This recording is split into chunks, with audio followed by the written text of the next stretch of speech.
Doctor Shri Harivansh महाराज जी, आपके चरणों में दंडवत प्रणाम।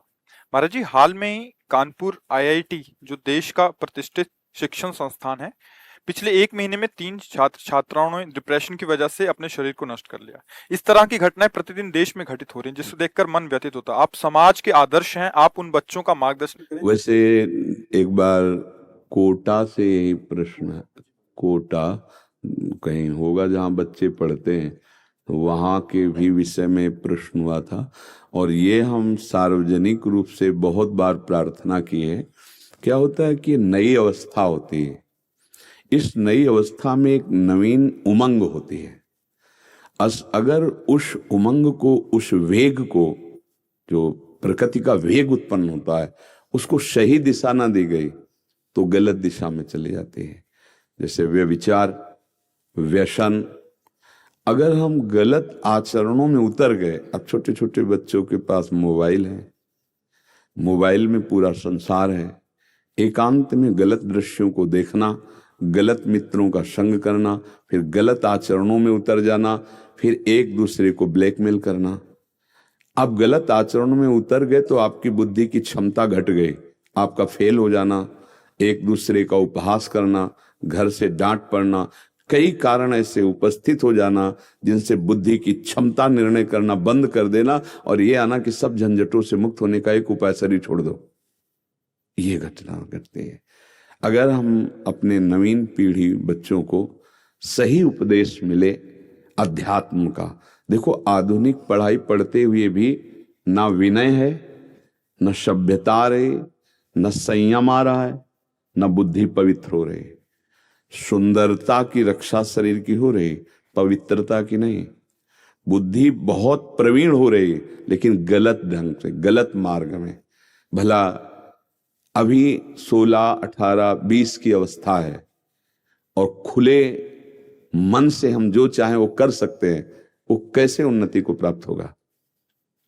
एक बॉयफ्रेंड बनाया, एक गर्लफ्रेंड बनाया, इसके बाद ब्रेकअप शब्द का प्रयोग हुआ, फिर दूसरा बनाया, फिर इसे व्यभिचार कहते हैं।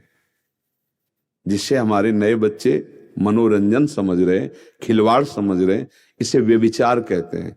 और ये व्यभिचार मन को मलिन करता है, बुद्धि को भ्रष्ट करता है, स्मृति शक्ति का लोप करता है, जीवनी शक्ति का नाश होता है। अब उसकी स्मृति पढ़ाई में थोड़ी लगेगी। पढ़ाई में बहुत पैसा लगता है, माता पिता बहुत श्रम करके पढ़ाते हैं।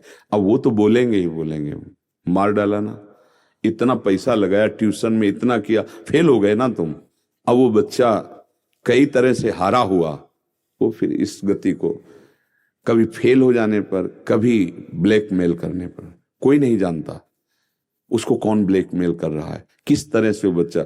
इसीलिए हम कई बार इस समस्या पर माता पिता को कहा है कि मित्रवत बच्चों से व्यवहार करो, दोस्त की तरह बैठो, हम नहीं डांटेंगे, तुम्हारे मन की जो बात हो हमें बताओ, हम तुम्हारे मित्र भी हैं, तन मन से हम तुम्हारा सहयोग करेंगे। कोई तुमको ब्लैकमेल कर रहा है, कोई दबाव डाल रहा है, कोई तुम्हें भ्रष्ट आचरण सिखा रहा है, कोई तुम्हें फांस रहा है, तो अपने माता पिता को हम बता सकते हैं, वो हमारे सच्चे हित ऐसे हैं।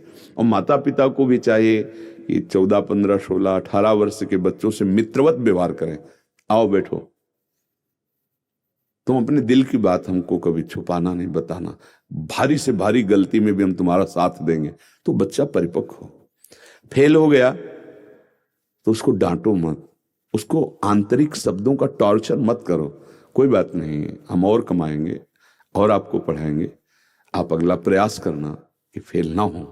तो हम अगर अपने बच्चों को इतना साहस दें कि उनको अधर्माचरण से, गलत स्थिति से, गलत चिंतन से बचा पाए, तो शायद ये जो घटनाएं घटती हैं इनसे बचत हो जाए। नहीं तो कई ऐसी समस्या होती जिनका निर्णय बच्चे नहीं कर पाते, नादान बुद्धि होने के कारण, कि अब क्या करें, अगर ये बात मम्मी पापा जान गए तो अब क्या होगा। कई ऐसे बच्चे या बच्चियां से घटना कर लेते हैं।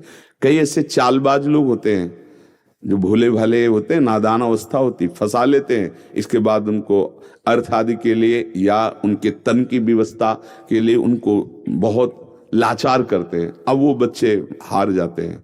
हारा हुआ बच्चा फिर अपने शरीर। तो कई ऐसी आंतरिक समस्याएं हैं बच्चों की जिनको बैठकर अपने लोगों को सुलझाना होगा। इसीलिए हम कहते हैं माता पिता को ठीक है, उनको सांसारिक शिक्षा तो दो ही, पर आध्यात्मिक शिक्षा भी दो। भारत सरकार ने एक एडवाइजरी निकाली है। जिन्होंने कोटा वाला प्रश्न किया था वो आज तक के न्यूज रिपोर्टर थे। जी। वो हमें अवगत करा रहे थे कि 16 साल से नीचे की जो भी बच्चे हैं हाँ। वो कोचिंग सेंटर में अभी उनका एडमिशन नहीं होगा, हाँ। क्योंकि छोटे बच्चे हैं, पढ़ाई का इतना दबाव हो जाता है कि वो ऐसी हाँ। हरकत कर लेते हैं। जी। तो अगर करते हैं, कोई कोचिंग सेंटर उनका एडमिशन करता है तो 1 लाख तक का जुर्माना होगा, और एकदम बैन कर दिया भारत सरकार ने कि हाँ। 16 साल से नीचे अपने माता पिता के साथ में सहयोग में रह के ही जी। पढ़ाई से। जी। और अध्यात्म की भी शिक्षा का विधान, जो अपने यहाँ दो अधिकारी आए थे, मंत्री, हमारी उच्च शिक्षा मंत्री और माध्यम, इन दोनों से यही प्रार्थना की थी कि हमारी नवीन पीढ़ी को बचाया जाए उनकी शिक्षा में। तो हमें लगता है कि अगर विद्यालयों में थोड़ी देर के लिए ये आध्यात्मिक शिक्षा दी जाए तो बहुत परिवर्तन हो। हमारी तो एक वृंदावन की निष्ठा है और दूसरा शरीर अस्वस्थ है। नहीं तो हमारे मन में उमंग होती कि अगर हम हर स्कूल में जाकर और 10 मिनट समय मांगे और अपने बच्चों से मित्रवत बात करके उनको समझाएं तो बड़ा परिवर्तन हो।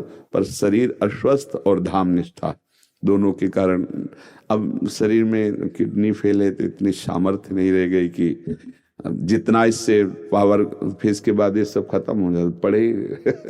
तो इसलिए हमें लगता है कि आप लोग ये सहयोग कीजिए, जो टीचर हैं, जो घर के बड़े गार्जियन हैं, वो ऐसा करें। अगर अपने घर के बच्चों से, प्यार में बहुत ताकत है। हमें ये थोड़ा कम अच्छा लगता है कि माता पिता अपने बच्चों की तरफ देखते नहीं, उनके चरित्र की तरफ नहीं देखते, उनकी समस्या को नहीं समझ रहे, उनकी बात को समझ नहीं रहे, और बच्चे माता पिता की अवहेलना कर रहे हैं। दोनों तरफ से त्रुटि हो रही। अगर दोनों तरफ की त्रुटियों को संभाला जाए तो ये समस्याओं का समाधान। जैसे बच्चा कोई इस तरह की स्थिति में, उसको एकदम ढांढस बंधाओ, डांटने की जरूरत, ए भाई बात करो ना, मैं तुम्हारा पिता हूं, पैसा लगाऊंगा, हर जिस तरह से तुम्हें बचाऊंगा, बोलो ना, तुम क्यों चिंतित हो, क्या परेशानी। तो नई अवस्था है, फिर बच सकते। नहीं तो ऐसे, क्योंकि उनकी निर्णायक क्षमता बहुत कम है अवस्था शरीर की ना, और जैसे ये ब्रह्मचर्यहीनता ये निर्णायक शक्ति को खो देती है। देखो ये तो बच्चे हैं, किसान या कोई बड़े उसमें फेल हो गए, हार गए, या फसल नष्ट हो गई, तो लोगों को लगता है कि शरीर छोड़ना एक कोई विशेष दुख निवृत्ति है। नहीं नहीं, उससे तो और दुख बढ़ेगा। आप अन्य योनियों में जाएंगे, फिर वहां बंधन जनित आपको कष्ट प्राप्त होगा। मुझे लगता है कि मानव देह शरीर छोड़ने के लिए नहीं मिला, समस्याओं से लड़कर जीतने के लिए मिला है। शरीर छोड़ना कोई अगर हो तो बहुत बढ़िया है, पर शरीर छोड़ के हम जाएंगे कहाँ? फिर किसी शरीर में जाएंगे, नीच शरीरों में जाएंगे। अभी तो हमें अच्छा शरीर मिला है, मानव देह, हम अपने को बचा सकते हैं, अपने को अच्छे कर्म के द्वारा बचा सकते हैं, अच्छे चिंतन के द्वारा बचा सकते हैं, भगवान नाम जप के द्वारा बचा सकते हैं। तो हमें लगता है बैठ कर के बच्चों को समझाया जाए, घर के गार्जियन समझावें, टीचर समझावें, और थोड़ा शास्त्रीय पद्धति सिखावें। संयमशील अपने को बचा लेगा। जो संयम युक्त बच्चा है वो बहुत प्रवीण होगा अपने को बचाने में। आज बुद्धि तो बहुत है लेकिन फंसाने वाली। देखो 16, 17, 18 के बच्चे नशा कर रहे हैं, ये कोई नशे की अवस्था है? भाई 20, 25 तक ब्रह्मचर्य रहे, फिर गृहस्थ में गए, चलो बात अलग है। छोटे छोटे बच्चे भी 13, 14 के बच्चे हैं। और ये जो मित्रता वाला नाटक चला है ना, इसमें मित्रता नहीं, शोषण है, वासनाओं का पोषण है और शरीर का शोषण है, जीवनी शक्ति का नाश है। अभी छोटे छोटे बच्चे जानते नहीं। अगर समझाने की भी कोशिश करो तो कैसे खुल के बात करें उनसे, क्योंकि समस्या ऐसी है। कई बार तो खुल के भी प्रवचन किए हैं, पर एक संकोच लगता है कि साधु वेश है, सामने बच्चे हैं, अब इनको वो विषय कैसे बतावे कि जिससे तुम बचो। पर वो कहीं ना कहीं संकेत में तो समझ ही रहे हैं, वर्णन कर रहे हैं, उसको समझे। बच्चे बच्चियां ब्रह्मचर्य को समझें, गलत आचरणों से अपने को बचाएं, तो उनकी बौद्धिक क्षमता प्रबल हो जाएगी। सही पूछो तो ये जब से मोबाइल चला तब से ज्यादा पतन शुरू हो गया नई पीढ़ी का। नहीं, गांव में हमने कभी ये सब चीजें नहीं देखी अपने जब बच्चापन में। मतलब इनकी तो कोई गुंजाइश ही नहीं थी प्रवेश के दिमाग में। खेलो खाओ, मतलब 12, 13, 14 वर्ष तक तो एकदम निर्विकार बच्चे रहते। आज 12 वर्ष का बच्चा आपको हर प्रश्न